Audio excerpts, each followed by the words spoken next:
સુરતમાં વધુ એક હિટ એન્ડ રનની ઘટના સામે આવી છે।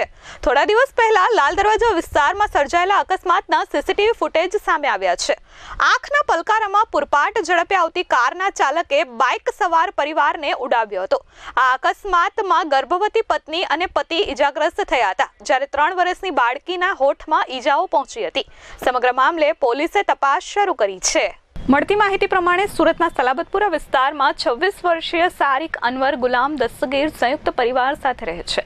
પરિવારમાં માતા પિતા, પત્ની, ભાઈ ભાભી અને એક 3 વર્ષની દીકરી છે। સારિક ટેક્સટાઇલ માર્કેટમાં સાડીઓનું કટિંગ અને ફોલ્ડિંગનું કામ કરી પરિવારનું ગુજરાન ચલાવી રહ્યો છે। ગત 9 ફેબ્રુઆરીના રોજ રાત્રે સારિક તેની ગર્ભવતી પત્ની અને 3 વર્ષીય દીકરી બાઇક પર ફૂલવાડી ખાતે આવેલી દરગાહ પર દર્શન કરવા માટે ગયો હતો અને રાત્રે 11 વાગે પરત ફર્યો હતો। સારિક બાઇક પર પરિવાર સાથે મૈદરપુરા, ગોતાલાવાડી અને લાલ દરવાજા વચ્ચે આવેલા સુઝુકીના શોરૂમ પાસે પસાર થઈ રહ્યો હતો। આ દરમિયાન બમ્પ પાસે બાઇક ધીમી કરતા પાછળથી પૂરપાટ અને ગફલતભરી રીતે કાર ચલાવીને આવેલા કાર ચાલકે બાઇકને ટક્કર મારી આખા પરિવારને ઉડાવી દીધો હતો। ગર્ભવતી માતાએ બાળકીને પકડી રાખી હતી અને રોડ પર પટકાઈ હતી।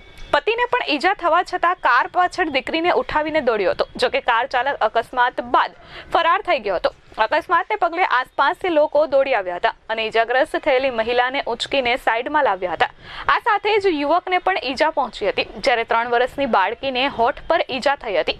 ત્યારબાદ ઈજાગ્રસ્ત પતિ પત્ની અને તેની 3 વર્ષની દીકરીને 108 મારફતે ખાનગી હોસ્પિટલમાં સારવાર અર્થે ખસેડવામાં આવ્યા હતા।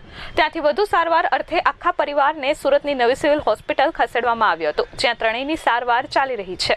અકસ્માત બાદ હોસ્પિટલમાં દાખલ કરાયેલા પરિવારમાંથી 3 વર્ષીય બાળકીના હોઠ ફાટી ગયા હોવાથી અંદર અને બહારની સાઈડ બંને તરફ 4 ટાંકા લેવાની ફરજ પડી હતી। સારિકના કમરના ભાગે ઈજાઓ પહોંચી છે, જ્યારે ગર્ભવતી પત્નીને માથાના ભાગે, હાથના ભાગે અને પગના ભાગે ગંભીર ઈજાઓ પહોંચી છે, જેથી તેને વોર્ડમાં દાખલ કરી સારવાર આપવામાં આવી રહી છે।